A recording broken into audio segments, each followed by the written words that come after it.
Let's now transition to the initial fireside chat of the day featuring Sentinel 1, where we delve into the topic of AI versus AI, the new cybersecurity battlefield.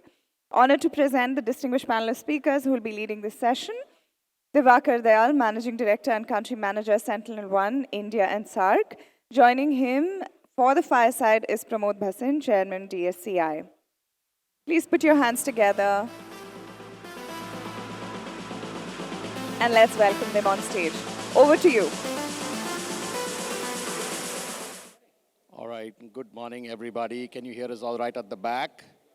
Somebody give us a cue. All right, thank you. Welcome here, Pramod. Really happy to be here with you on the stage. Personally, it's a privilege for a lot of younger leaders like ourselves to look at somebody like you and learn. So the honor is mine to really be here. Before you could say something, I thought I should express my thoughts.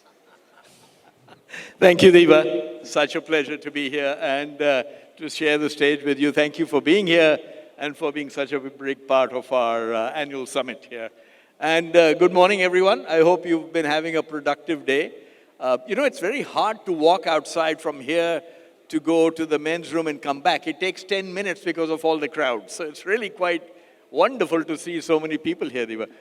Perhaps you'll have a chance later on. I'm going to come back tomorrow to really go through all the different stalls, meet all the people. It's very exciting to be here. Yes, I'm glad you can join the party now. I think some of us who have been associated with Data Security Council of India since, I believe, 2010 or earlier, we've seen this journey and it's just getting bigger and bigger and bigger every year. It is. So really glad that you are here with us, but I think this is the biggest fraternity of cybersecurity leaders that I have seen personally for over 2 decades that has unadulterated, undiluted, only single objective of creating thought leadership in the country. Yes, absolutely. I've been associated with the awards in the past and the jury awards that we've had, but obviously the entire conference itself is quite fantastic. There are more people outside than there are inside, but that's the nature of these events anyway.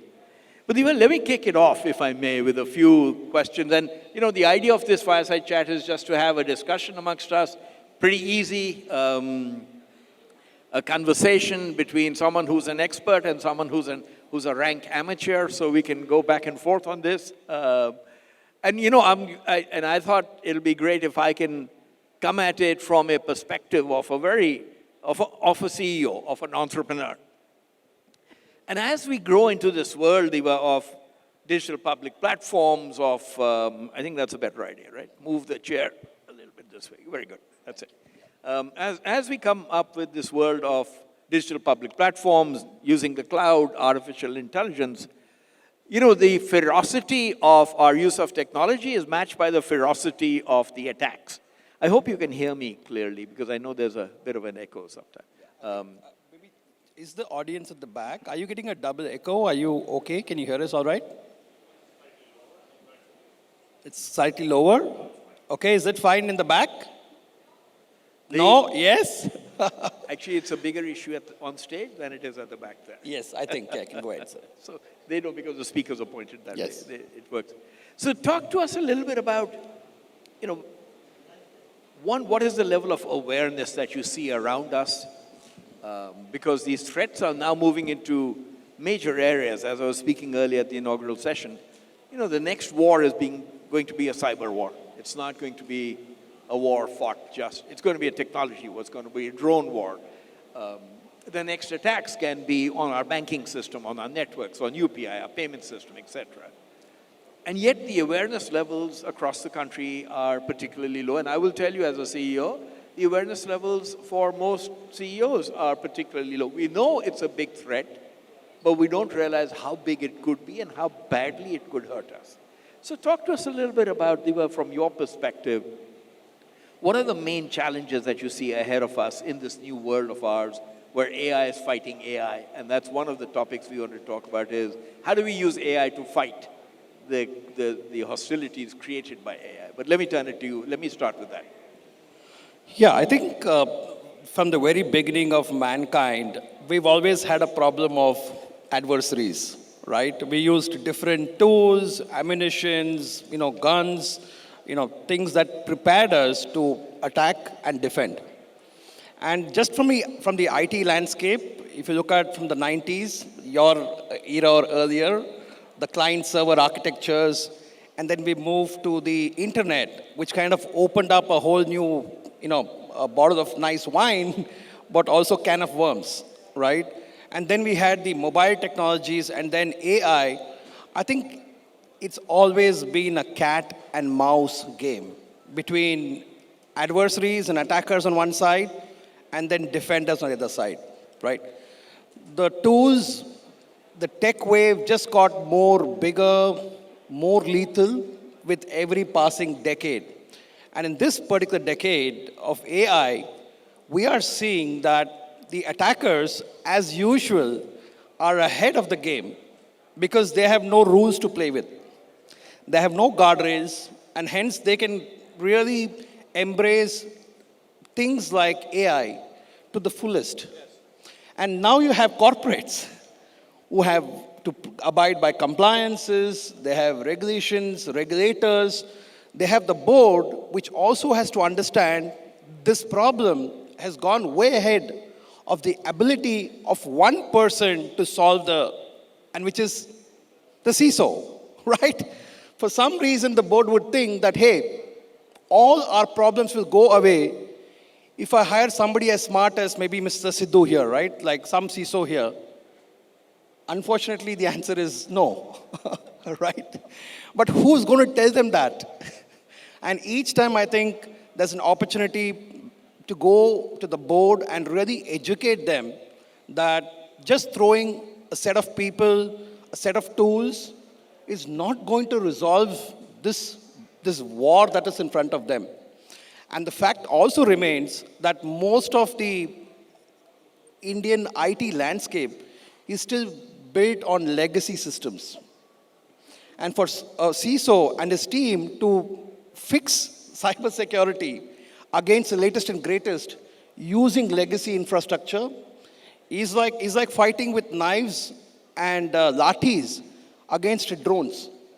There is no way they're going to win that battle.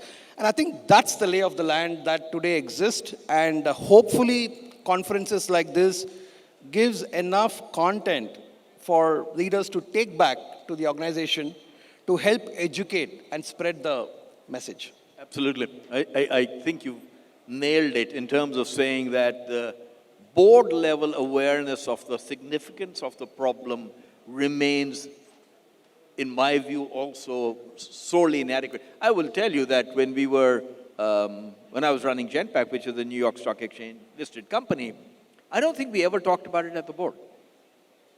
I think in years. And I don't know how many boards today have a segment devoted to cybersecurity, for instance, and talking about that as a particular item at the boardroom level.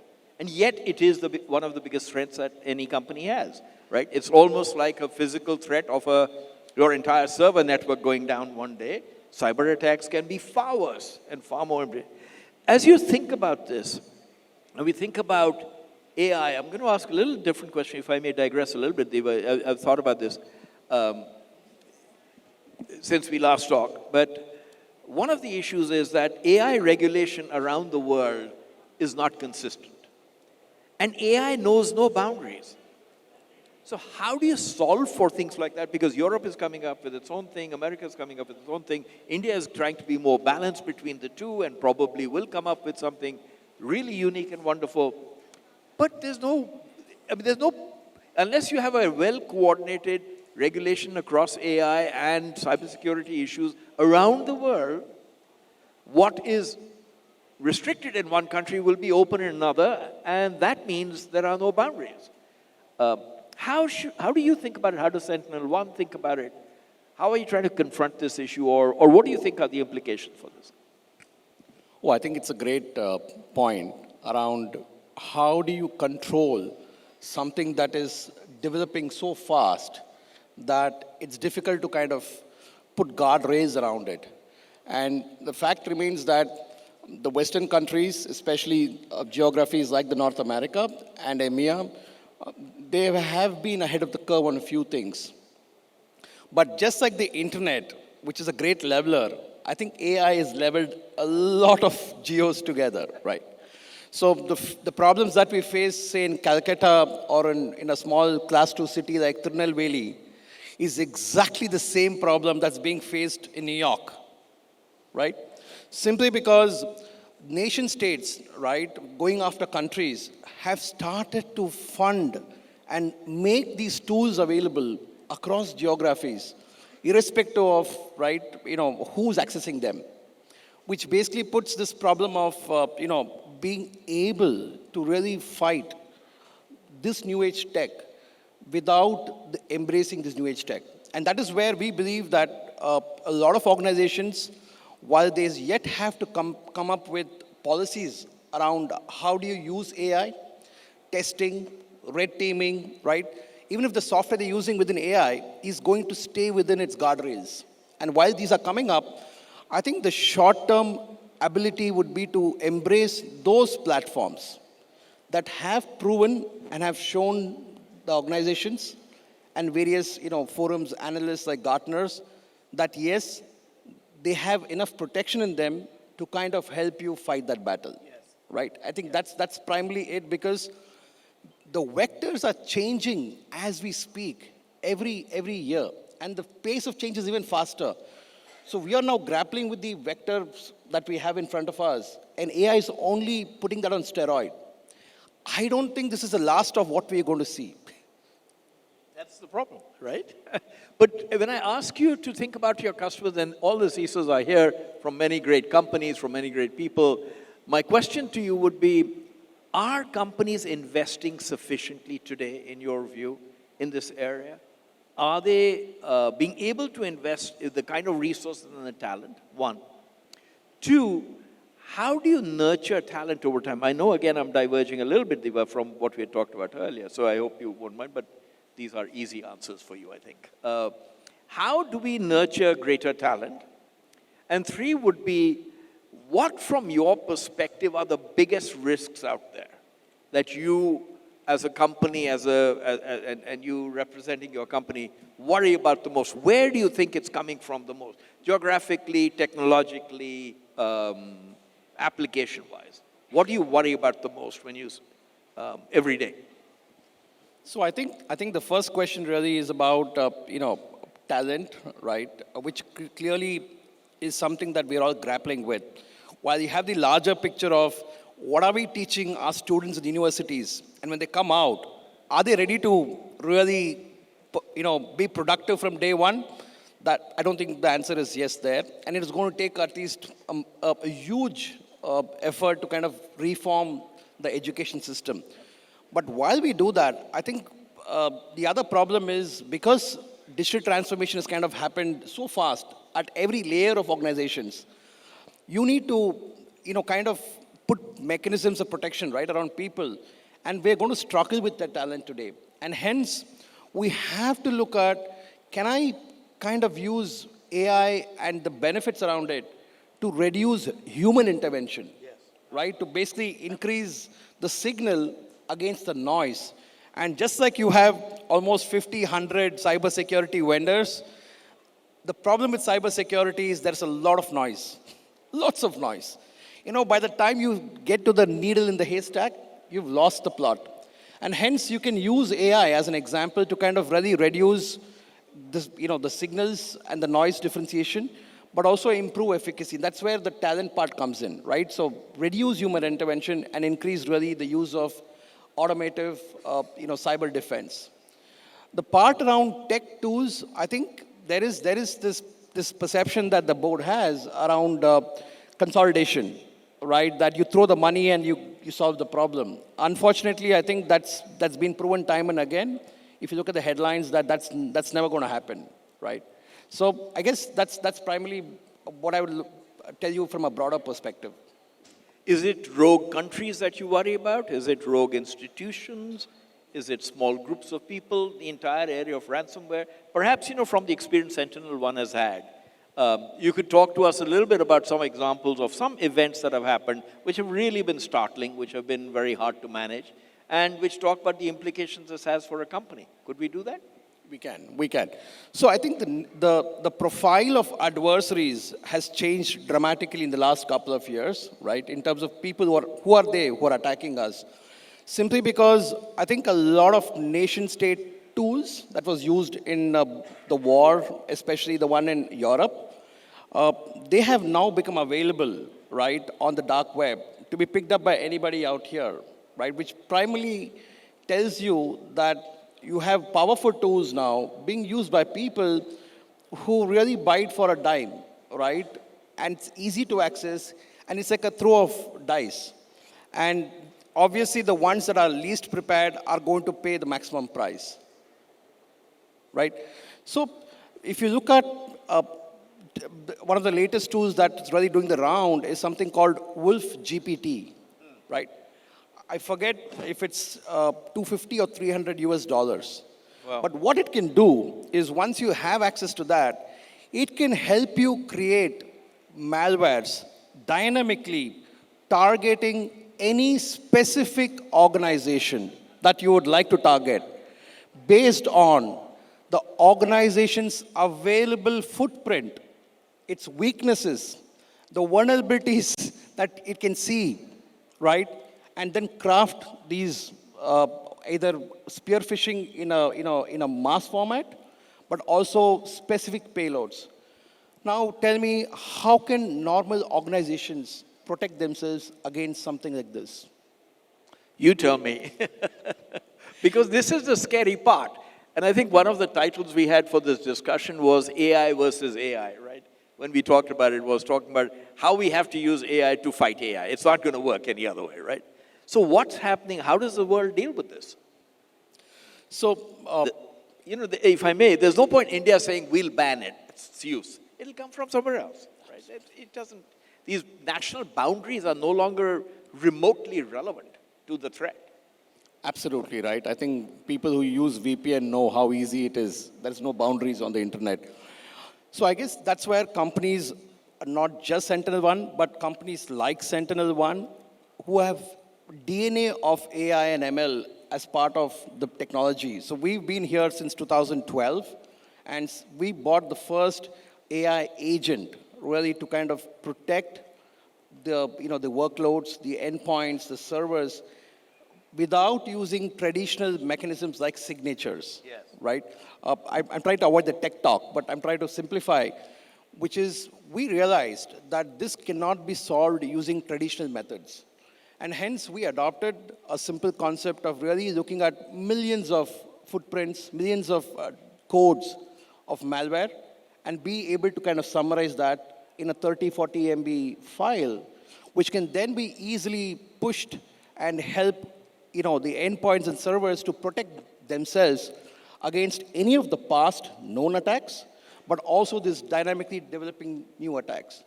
Why? Because at the end of the day, organizations need a mechanism that can help them automate the protection, detection, response, and remediation cycle. You would have heard of a lot of breaches in the last couple of years, right? Especially after COVID. Absolutely. Usually it takes, once you have a breach detected, it will take you a couple of weeks, if not months, to kind of bring back systems, clean them up, get the organization back on the feet. With solutions like Sentinel-1, you can do that in minutes, if not hours. Right. And that's the disruption that we have brought as such in the industry. And I think this is the direction I believe today the overall industry is taking, because frankly, 5 years back, I don't think many people even understood what AIML was. Yeah. And today it's like a most casually used word by every company, because thanks to very creative marketing folks like Shankar sometimes, all they do is put a sticker saying, oh, today we are AI enabled. So that's really the difficulty organizations have to differentiate between the real platform providers and the wannabes. Yeah, I think we're good. One last question, maybe. Please, are we nearly out of time? We have little time? Yeah. How are we doing? Oh, right. Madam there is the moderator. So I actually have a couple of questions, if I may. One is, I would ask you, let me start with, you're absolutely right. About 5 years ago, I mean, even 10 years ago, for instance, our biggest issues then were password sharing, access to the server, blocking off access to the email. Even now, people keep trying to sort of say, this is company confidential email, like, and you can't access XYZ sites on this. Well, that's not particularly useful or sophisticated anymore, particularly when people are having to work off mobile devices, everything else all the time. So, two questions. One is, how would you ask a CEO, and I know all of you are very familiar with this because most of you come from this area of cybersecurity, cyber risk. But I'm trying to go another level to say, if you were to give advice to a CEO, what would you say? How should they think about this? How should they prepare for it themselves? How should they get their organization ready for it? That would be one question. And the next question would be, I really want to flip this around and say that this is a massive business opportunity for Indian startups, for Indian companies. Are you seeing that? And how can we help propagate that? Because it shouldn't just be defensive. This should be offensive also at every level to allow us to build some of the great brands in cybersecurity for the rest of the world. Whichever one of these you want, or both, would be great. I'll give you the shortest answer first. You said, what is the one thing I can tell a CEO, somebody like yourself who've done that role for decades? Just increase the budget of the CISOs. Really.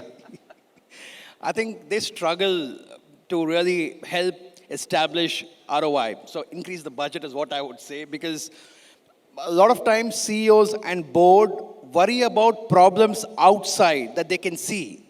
Their competition, the infrastructure. They don't realize that from inside, which they cannot see, there are competitors targeting them and taking them down, disrupting their services for maybe months or days or weeks, depending on how smart the IT team is. That's what is affecting them, right? So that's the shortest answer to the part around India. And I think, obviously, somebody who's lived abroad for at least 5-6 years as an NRI, coming back to India was very close to my heart for one simple reason, is the future of the world economy, tech evolution, belongs to this country. It is ours right now, and nobody can take this away from us, right? So the short answer is, the amount of innovation that we have seen in India in the last 3 years since we have been here has been phenomenal, right? We have invested close to $500 million in acquiring a company out of India, which gave some amazing technology like deception, hologram, right, identity protection, to a lot of large organizations here. And this acquisition, was talked about in the cybersecurity world. As we speak, we are always looking at talent here. We have close to 300 plus employees in less than 3 years who are the finest of talent in the world, helping protect organizations. So I think there's an opportunity to collaborate with a lot of Indian companies, Indian startups, to join hands and then make sure that they get the vision and the support of larger multinational companies to help get the journey that they want to go to. And we are always open to that. Fantastic. And I want to leave us, I think our time is up. We're going to be thrown out. And I want to leave us with that thought, with that very positive thought of saying, not only is it a concern, I think the Secretary of IT said it well, which is, he says, create the fear and then destroy the fear. That's the job of DSCI, that's the job of NASCOM. But I want to leave it on an upbeat note. This is an opportunity I hope all of us will embrace as a major business opportunity of creativity and innovation with the talent we have in India. Deva, thank you. It's such a pleasure to talk to you. I hope you didn't mind. There were some unrehearsed questions that I popped out, which I was thinking about as I came here this morning. But it's wonderful, and I hope the advice that you've given the CISOs for what you need to tell the CEOs is taken forward. I am certainly, as a CEO, going to go back and going to be asking my team, how much are we spending on this, and how are we making sure we are secure? Thank you very much. Really appreciate it. Thank you so much, sir. There you go. Thank you so much, Pramod and Divakar. There are tokens of appreciation coming out to both of you. That was the session, AI versus AI. Exploring the territory of all that's disruption and risk, the level of awareness that you see around us, the next war going to be the cyber war, and how dangerous the landscape really seems, but which poses obviously with challenges also opportunities. So there are so many aspects of AI versus AI that session covered. Thank you so much again.